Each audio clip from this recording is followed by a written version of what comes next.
My name is Amanda McNeil. I live in Milwaukee, Wisconsin with my two cats, Hank and Karen. And my work in progress is currently titled, Thank You, I Still Hate Myself. Wait, is that actually the title? I just blanked real quick. Much like me, Amanda wrote a draft of an essay collection the first year of the pandemic.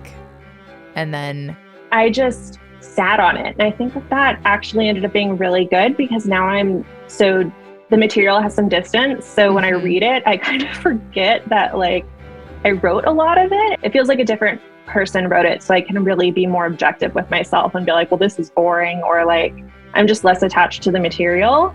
Now she's wondering if maybe it's a memoir instead, or at least she's wondering if that will help sell the book. I've read so many essay collections that read like a memoir, or memoirs that read like essay collections, to where I'm like, there's not really a difference here. It's just marketing, really is what it is. We're going to talk about all this and the necessary evil of querying in the first edition of Work in Progress. Plus, at the end, you'll hear Amanda read an excerpt from her essay aptly entitled Butt Stuff. So let's lube up and dig into today's episode. There's nothing to writing. All you do is sit down at a typewriter and bleed. Welcome to The Bleeders, a podcast and support group about book writing and publishing. I'm writer and podcaster Courtney Kosak, and each week I'll bring you new conversations with authors, agents, and publishers about how to write and sell books. Of course, that means I'm going to talk to a lot of published authors on the show. Recent guests include Samantha Allen, Hallie Sutton, and Chloe Caldwell. But I also want to talk to writers still at the figuring it out stage, like me. For episodes like this, I'm going to bring on a writer to discuss their work in progress, what's working and what's not, warts and all. And today, we're going to hear from a friend and former classmate of mine.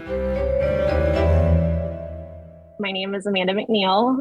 Okay, so the current working title is Thank You, I Still Hate Myself, but I'm probably going to change it at some point. And it is an essay collection, and it's dealing with binge eating, bulimia, fantasy, obsession, depression, sex, and dating.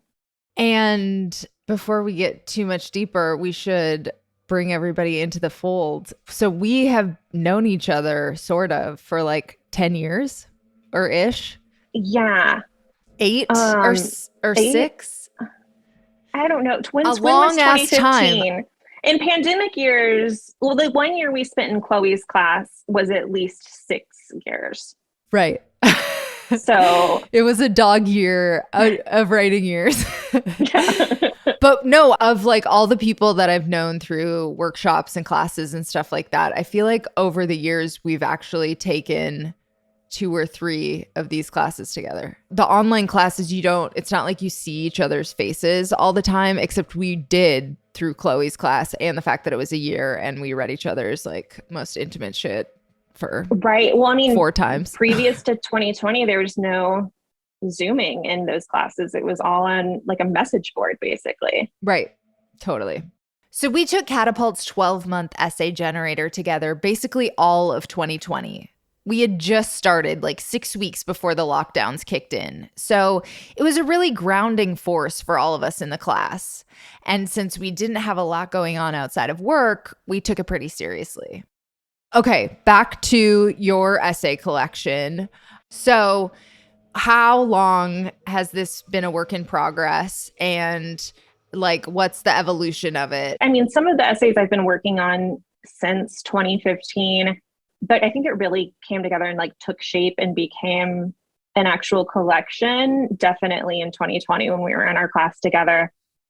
Prior to then, it was just a bunch of random essays that I didn't think tied together at all, and knew I wanted to do an essay collection, but had no idea where to start or how many essays I would need or how to make it coherent. So it really definitely took its shape in that class, but it is evolving now, I think, to more maybe a memoir. I mean, I don't really That's so interesting. understand the difference between memoir and essay collection. I think it's just marketing, but I'm trying to include some more childhood stuff in there now.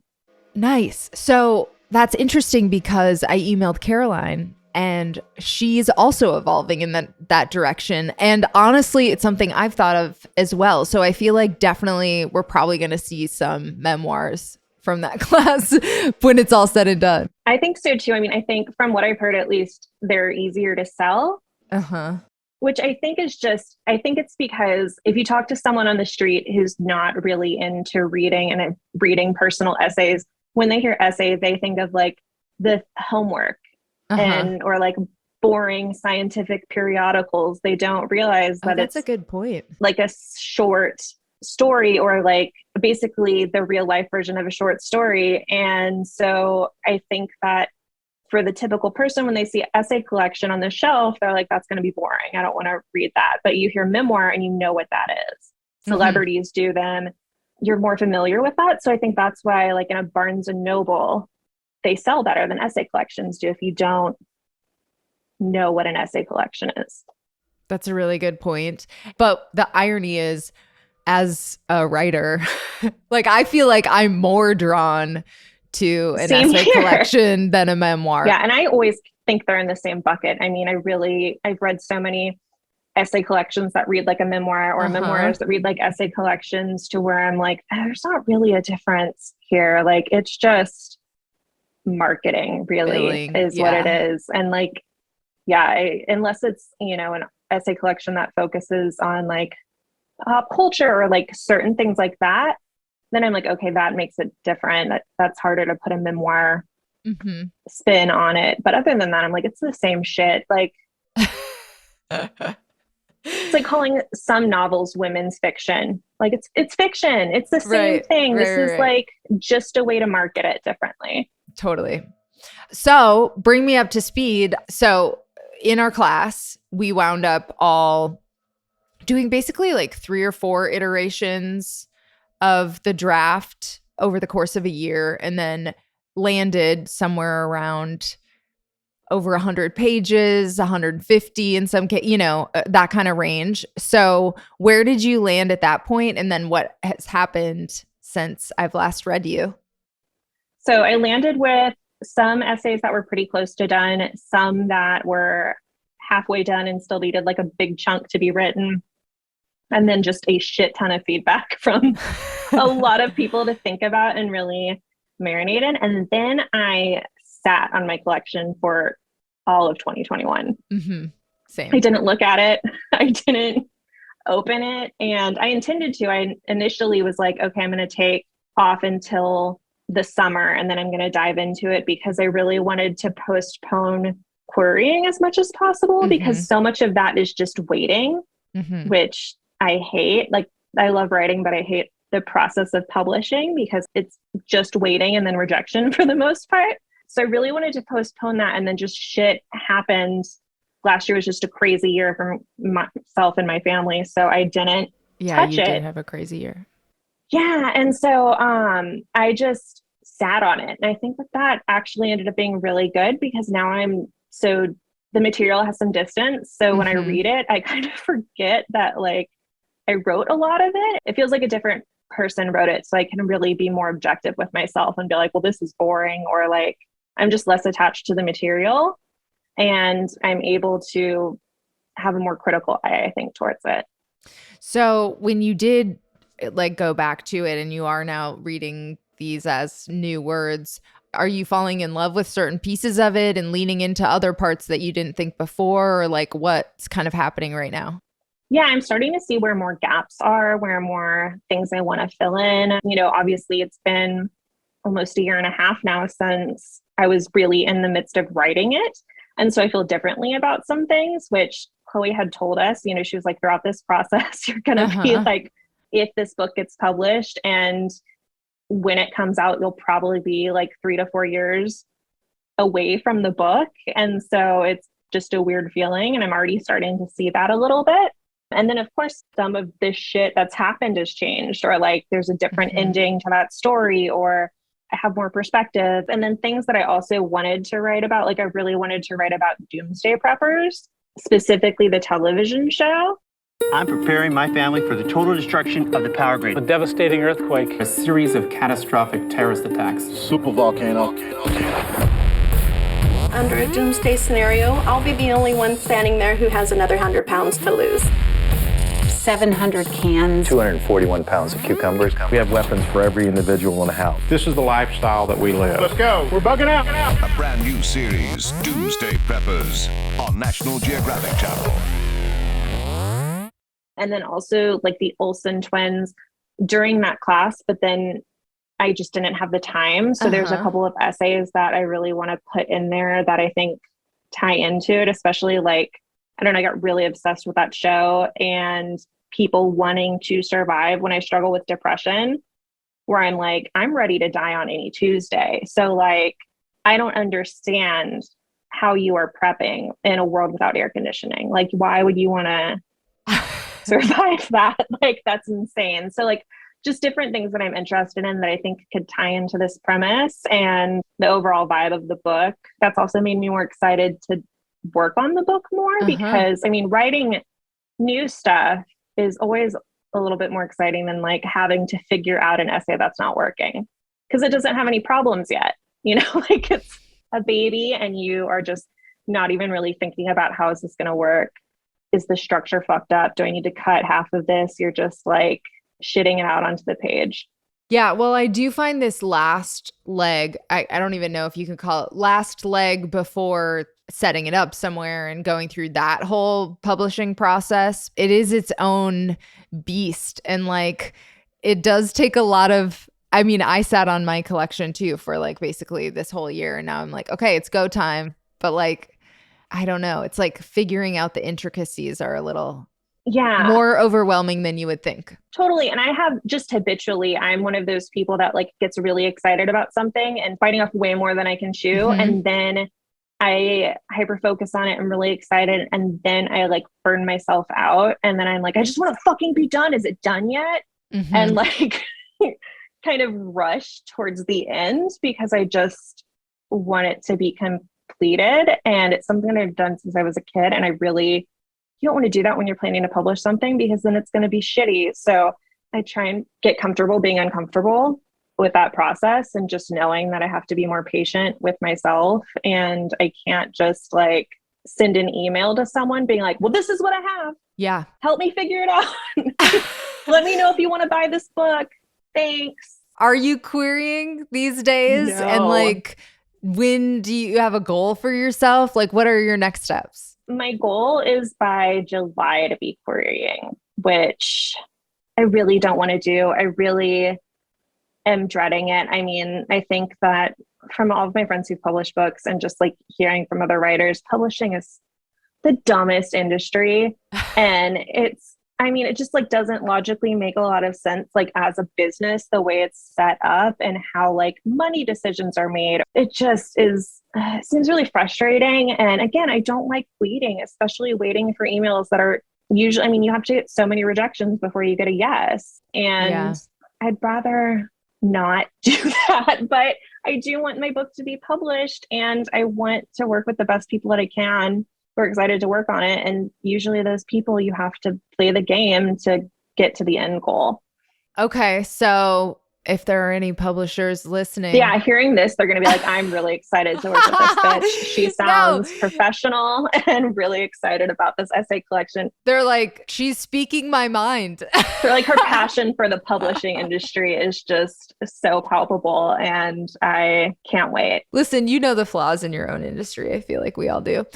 But for any publishers who might be interested, compare this to something. Give us a vibe check on this book. I mean, obviously, this is like a very egotistical comparison. I'm really like patting myself on the back here, but I hope the book would be like Samantha Irby meets BoJack Horseman. Hey, yeah. With like maybe, because as you know, in the pandemic, I started crafting again. And I'm not sure if I want to bring that into the book, but like, I'd like to bring in an Amy Sedaris vibe. Yeah. If I can, just like fun and unhinged.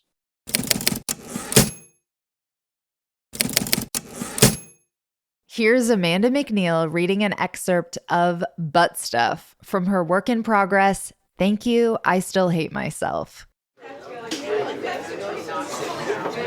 The first time we had sex was after meeting for drinks at a corner bar in my neighborhood. He hadn't wanted to drive back to Illinois and decided to get a hotel room. My house wasn't an option since he was allergic to cats, so I was spared from having to invite him back to my messy apartment. The only spot he could snag a reservation past midnight was the Motel 6 by the airport. Despite preferring the Red Roof Inn next door, I'd been to the Motel 6 before for sex and know I wouldn't mind the thin mattress for only a few hours. Luckily, Ryan recognized I had La Quinta grade pussy and upgraded accordingly for our next encounter. Ryan had not one, but 2 cock cages, and he offered to wear one when I arrived. He opened his hotel-provided robe to show me and handed me the smallest key I'd ever seen. You could have handed this key to a Barbie and she would have been like, "Who the fuck do I look like to you, Polly Pocket? Give me a real key, motherfucker," and sat it on the headboard of this bed.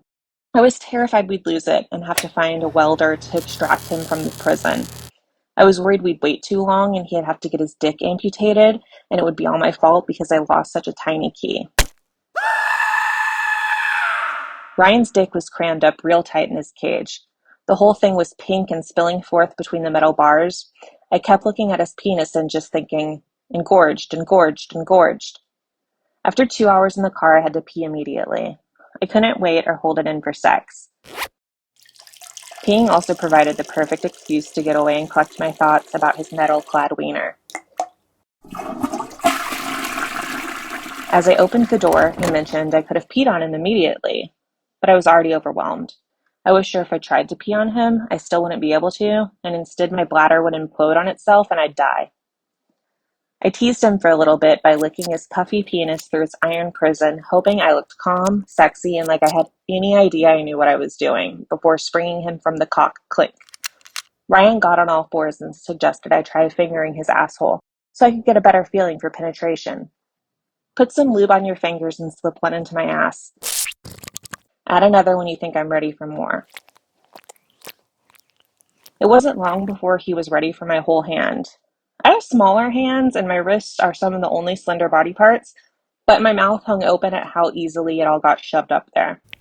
I'm inside this man's body. I'm inside this man's butthole. My hand is in his ass, my whole hand. I was always letting someone in. Nothing could have prepared me for how forceful his butthole was. As soon as my hand was in, he pushed me out again, and I had to thrust it back in there until he was full on fucking my hand, trying to keep my hand and arm in place so he could keep bucking against it. Started to make my shoulder tense and sore. It took a lot more strength than I'd ever thought it would. "How do you feel?" he asked. I'm sure he expected me to say something like powerful or dominant, but instead I blurted, "Like a puppeteer." That was fun and unhinged, as promised. And Unhinged also happens to be the name of Amanda's Substack. Oh my God, your freaking newsletter is so funny. Pimp your newsletter. Okay, so my newsletter, which is coming back, it had a long hiatus, but I've been crafting a lot again because I just moved into a new apartment, and I had a friend who moved in to a new apartment a week after I did, and his place is totally done. My place, shit is still in boxes because I would rather do things like cover my bar stools in sequins than unpack a box, or like make a lamp rug out of that tiny looks babies. like an egg. Yeah, or a lamp out of tiny babies than actually unpack anything. But yeah, my my crafting newsletter is coming back. It's called Unhinged Crafts and Thoughts with Amanda McNeil, and it is on Substack, and you can find the link in my Twitter bio. And on Twitter, I'm at Ginger Midwest. Yes. Good follow on both. Okay, so up to now, like if people were going to find your writing, what's your favorite piece of writing that you've done so far? Ooh, that's a good question. I would say one of the ones that I had the most fun writing recently in the last couple of years was I wrote a piece about going to a dungeon for the first time over at Inside Hook. I've had 2 pieces there, and then I've been lucky enough to publish at Hobart a couple of times. And then, of course, Catapult, where a class was featured, some of our essay collection excerpts. Make sure you check out Amanda's newsletter, Unhinged Crafts and Thoughts with Amanda McNeil on Substack. Follow her on Twitter at Ginger Midwest, and make sure to give those essays a read. For a full rundown, plus a photo of Amanda's writing space and a truly unhinged photo of Amanda herself, make sure you sign up for the Bleeders Companion Substack. There is a link in the episode description. Amanda, it's been so lovely to chat with you about this. Work in progress. I know, I feel like we should do this again. Come back and give me another update. Gosh, well, that means I'll have to have one. So yeah, that'll be a good motivation. Being accountable to you for a year is the only way I got the first couple drafts of this book done. Babe, that's why I'm starting this podcast. That is it for this edition of The Bleeders. If you missed the last episode with Chloe Caldwell, make sure to go back and check it out. Chloe is an indie queen with 4 books to her name, and she's a writing mentor to both Amanda and myself. We cover her whole career in this interview, and there are so many good takeaways. I cannot overstate how expansive this interview is. Here's a little preview of that conversation. I didn't even think about the words pitch or query, honestly. I just wrote the email. And what was interesting about that, I think I sent the email in like 2009, and the publisher there said, oh, this is cool, but we have like a bunch of books lined up, so it's probably not for us right now, but keep in touch. And I was like, okay. And what ended up happening, thank God I had sent that email, because what happened was it was either a year later or 2 years later, he reached out again, or he reached out rather, and said, hey, do you still have that essay collection? And I was like, yes. Thanks for tuning into The Bleeders. Writing is so much better with friends. I am your host, Courtney Kosak, and I hope you'll join me on Thursday for an insightful conversation with Hannah Howard. She's a New York City-based author of 2 food-centric memoirs, Feast, True Love in and Out of the Kitchen, and Plenty, a memoir of food and family. And in the meantime, let's connect on social media. I am at Courtney Kosak, Kosak, on Twitter and Instagram. And make sure you're signed up for the Bleeders Companion Substack. The link is in the episode description. Until next time, happy bleeding!